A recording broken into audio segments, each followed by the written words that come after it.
अभी तक हम ये देखते आ रहे हैं कि जब भी हमें इलेक्ट्रिक करंट की ज़रूरत होती है तो हम इस्तेमाल करते हैं बैटरीज का। देखो, बैटरीज में होते हैं केमिकल जिससे कि हमें इलेक्ट्रिक करंट मिलता है। लेकिन यार, ये तो छोटी मोटी चीज़ों के लिए सही है, जैसे कि अगर कुछ टॉयज़ वगैरह हो या फिर घड़ी हो या फिर मोबाइल फ़ोन हो, तो उसके लिए तो बैटरी का इस्तेमाल करना ठीक है। लेकिन अगर मुझे इलेक्ट्रिक करंट को जनरेट करना हो एक बड़े स्केल पे, जैसे कि दुनिया में लाखों करोड़ों घर हैं और उन सारे घरों में अगर मुझे करंट को पहुंचाना है, तो उसके लिए तो यार बहुत बड़ी बैटरी चाहिए होगी। बहुत सारे केमिकल्स का इस्तेमाल करना पड़ेगा। यार, ये तो बहुत ही मुश्किल होने वाला है। तो हमारा सवाल आज का ये है कि क्या हम इलेक्ट्रिक करंट को जनरेट कर सकते हैं बिना बैटरी का इस्तेमाल किए हुए, बिना केमिकल्स का इस्तेमाल किए हुए? तो आओ देखते हैं। तो हमने पहले ये देख रखा है कि अगर हम करंट को पास करें एक कॉइल के थ्रू, तो उसके अराउंड एक मैग्नेटिक फील्ड जनरेट होती है, जस्ट लाइक अ बार मैग्नेट। इसका मतलब कि हम करंट की मदद से मैग्नेटिक फील्ड को जनरेट कर सकते हैं। लेकिन एक बहुत ही क्यूरियस साइंटिस्ट थे, माइकल फैराडे। उन्होंने सोचा कि क्या इसका रिवर्स पॉसिबल है, मतलब कि क्या मैं मैग्नेटिक फील्ड की मदद से इलेक्ट्रिक करंट को जनरेट कर सकता हूं? क्योंकि देखो, अगर ऐसा पॉसिबल हुआ ना, तो हम करंट को जनरेट कर पाएंगे मैग्नेटिक फील्ड की मदद से, बिना बैटरी और केमिकल का इस्तेमाल किए हुए। तो फैराडे बहुत ही एक्साइटेड हो गए और उन्होंने काफी एक्सपेरिमेंट्स किए इसी चीज का पता लगाने के लिए। तो आओ आज हम फैराडे की तरह सोचते हैं और देखते हैं कि क्या क्या एक्सपेरिमेंट्स हमें करने पड़ेंगे इस चीज को चेक करने के लिए। तो इसके लिए मुझे चाहिए होगा एक सर्किट जिसमें कि हम करंट को एस्टैब्लिश कर सकें। तो इसके लिए आओ एक कॉइल को ले लेते हैं। और हाँ, इसमें मुझे एक करंट सेंसिंग डिवाइस को भी लगाना पड़ेगा, जो कि हमें बता सके कि करंट कब फ्लो कर रही है। तो इसके लिए फैराडे ने यूज किया था गैल्वेनोमीटर का, जो कि हमें बताता है कि करंट कब इसमें फ्लो कर रही है। और इसकी नीडल के डिफ्लेक्शन से हम ये भी पता लगा सकते हैं कि करंट किस डायरेक्शन में फ्लो कर रही है। लेकिन यार, गैल्वेनोमीटर थोड़ी बोरिंग डिवाइस होगी। अब यहाँ पे हम बल्ब का इस्तेमाल करते हैं और हम यहाँ पे मान लेंगे कि जब बल्ब येलो ग्लो कर रही है तो करंट एक डायरेक्शन में फ्लो करेगी, और जब ये ब्लू ग्लो कर रही है तो करंट दूसरी डायरेक्शन में फ्लो कर रही है। अब हमें इस एक्सपेरिमेंट में मजा आने वाला है। और देखो, यहाँ पे मुझे बैटरीज की बिल्कुल भी जरूरत नहीं पड़ने वाली है।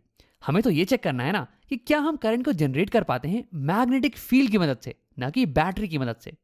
तो मैग्नेटिक फील्ड के लिए मुझे एक मैग्नेट की जरूरत पड़ेगी। तो यहां मैंने लाके रख दिया एक बार मैग्नेट को। तो देखो, इसे कॉइल के पास लाके रख देते हैं और देखते हैं कि क्या होता है। तो यार, यहां तो कुछ भी नहीं हो रहा है। ये बल्ब तो बिल्कुल भी ग्लो नहीं कर रही है। इसका मतलब कि सर्किट में कोई भी करंट नहीं है। लेकिन यार, मैग्नेटिक फील्ड तो है यहाँ पे। यहाँ मैंने एक बार मैग्नेट को रखा है, तो इसकी तो मैग्नेटिक फील्ड होगी ना। तो इसका मतलब ये हुआ कि मैग्नेटिक फील्ड से हम करंट को जनरेट नहीं कर सकते हैं। तो यार, ये तो अच्छा नहीं हुआ। चलो कुछ और ट्राई करते हैं। मैग्नेट को यहां से हटा। वो, ये बल्ब अभी अभी फ्लैश किया। यार, एक बार फिर से मैग्नेट को वापस ला। ओ, ये बल्ब फिर से फ्लैश किया, इस बार ब्लू कलर से। यानी कि करंट इस बार ऑपोजिट डायरेक्शन में जा रही होगी। लेकिन देखो, एक्साइटिंग चीज ये है कि हमने करंट को जनरेट कर लिया है बिना बैटरी के इस्तेमाल के, भले ही एक सेकंड के लिए क्यों नहीं किया हो। लेकिन देखो, इंटरेस्टिंग चीज यहां पे ये है ना कि करंट तभी जनरेट हो रही है जब ये मैग्नेट मूव कर रहा हो, ना कि जब ये मैग्नेट रेस्ट पे हो। तो ये देख के फैराडे भी बहुत ही सरप्राइज थे। अब चलो कुछ और खेलते हैं इसके साथ। क्या होगा अगर मैग्नेट रेस्ट पे हो और हम कॉइल को मूव करवाएं? क्या तब करंट जनरेट होगी? तो आओ देखते हैं। तो हाँ, बिल्कुल, करंट यहां पे भी जनरेट हो रही है। बल्ब फ्लैश कर रहा है जब हम कॉइल को मूव कर रहे हैं। तो इसका मतलब कि या तो कॉइल या फिर मैग्नेट, दोनों में से किसी एक को मूव करना पड़ेगा और तभी हमें करंट मिलने वाली है। लेकिन इसका मतलब क्या हुआ यार? अब इसे जानने के लिए फैराडे ने एक और एक्सपेरिमेंट किया। आओ उसे देखते हैं। तो इस बार एक मैग्नेट के बजाय हम एक कॉइल का इस्तेमाल करने वाले हैं, जिसे कि हम कनेक्ट कर देंगे एक बैटरी से। अब देखो, आइडिया ये है ना कि जब मैं स्विच को क्लोज करूंगा तो वैसे इसमें करंट फ्लो करने वाली है, जिसके कारण कि एक मैग्नेटिक फील्ड जनरेट होगी। अब हमें यह देखना है कि क्या ये फील्ड इस कॉइल में एक करंट को जनरेट कर पाती है या नहीं। तो इस एक्सपेरिमेंट में मैं इसे प्राइमरी कॉइल बुलाने वाला हूं, जो कि मैग्नेटिक फील्ड को जनरेट कर रहा है। और इसे मैं सेकेंडरी कॉइल बुलाने वाला हूं, जिसमें कि हमें करंट को जनरेट करना है बिना बैटरी के। तो देखो, वैसे बेसिकली हम एक मैग्नेट के बजाय बस एक इलेक्ट्रोमैग्नेट का इस्तेमाल कर रहे हैं।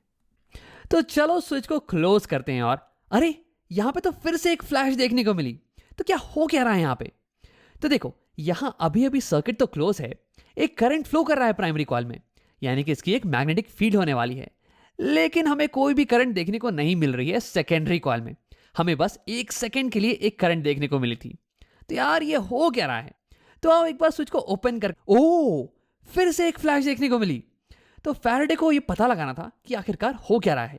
क्या कॉमन है इस मैग्नेट के एक्सपेरिमेंट में और इस कॉइल के एक्सपेरिमेंट में? तो क्यों नहीं तुम भी इसे सोचने की कोशिश करो। हिंट ये है कि मैग्नेटिक फील्ड के टर्म्स में ही सोचना। वीडियो को पॉज करो और इसे खुद से सोचने की कोशिश करो। अब अगर तुम नहीं सोच पाए तो घबराने की कोई बात नहीं है। देखो ये थोड़ा सा पेचीदा हो जाता है। आओ देखते हैं कि फैराडे ने क्या सोचा। अपने बार मैग्नेट और कॉइल के एक्सपेरिमेंट पे वापस आते हैं। तो देखो फैराडे ने ये नोटिस किया कि जब भी हम मैग्नेट को टुवर्ड्स मूव कर रहे हो कॉइल के टुवर्ड्स, तब एक फ्लैश देखने को मिल रही है। और जब भी हम इसे अवे मूव कर रहे हो तब हमें एक फ्लैश देखने को मिल रही है। यानी कि करंट तभी जनरेट हो रहा है जब मैग्नेट टुवर्ड्स या अवे मूव कर रहा हो। फिर फैराडे ने magnetic field through the coil के टर्म्स में सोचना चालू किया। उन्होंने ये सोचा कि देखो जब हम मैग्नेट को टुवर्ड्स मूव कर रहे हो तो यानी कि magnetic field through the coil, इसकी स्ट्रेंथ बढ़ रही है क्योंकि देखो मैग्नेट पास में आ रहा है और तब हमें एक फ्लैश देखने को मिल रहा है। और जब हम इस मैग्नेट को अवे मूव कर रहे हैं तो फिर magnetic field through the coil, इसकी स्ट्रेंथ कम हो रही है क्योंकि मैग्नेट दूर जा रहा है और तब हमें एक फ्लैश देखने को मिल रहा है। तो यानी कि उन्होंने कहा कि हो सकता है यार जब magnetic field through the coil ये चेंज करे, या तो बढ़ रही हो या तो कम हो रही हो, तभी हमें एक फ्लैश देखने को मिलेगा। तभी एक कॉइल में एक करंट जनरेट होने वाला है। यानी कि मैग्नेटिक फील्ड अगर वेरी करे तब हमें एक करंट मिलता है।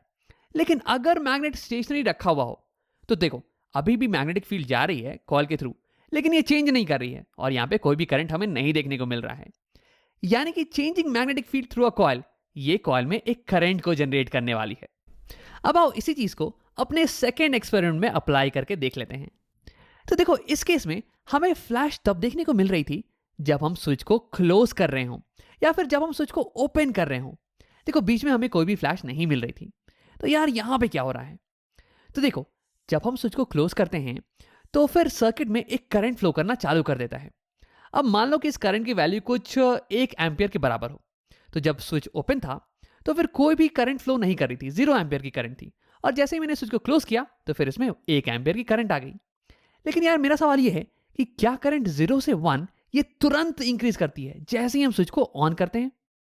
तो नहीं, जब हम स्विच को ऑन करते हैं तो करंट धीरे धीरे 0 एम्पियर से 0.1 एम्पियर, 0.2, 0.3 ऐसे करते करते ये 1 एम्पियर तक इंक्रीज करती है। देखो हाँ, ये पूरा प्रोसेस बहुत ही जल्दी होता है, कुछ मिली सेकेंड्स के अंदर ही, इसलिए हमें पता नहीं पड़ता है। लेकिन हाँ, करंट धीरे धीरे इंक्रीज कर रही होती है।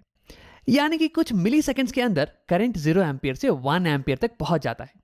अब क्योंकि करंट इंक्रीज कर रहा है तो यार इसके कारण जो मैग्नेटिक फील्ड जनरेट होगी ना, वो भी धीरे धीरे इंक्रीज करने वाली है।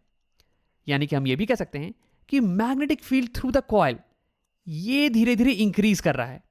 अब देखो अगर कॉइल के थ्रू मैग्नेटिक फील्ड ये चेंज करे तो यानी कि इसमें एक करंट जनरेट होने वाली है। तो यानी कि 1 मिली सेकेंड के लिए इसमें एक करंट होगी और हमें एक फ्लैश देखने को मिलने वाला है।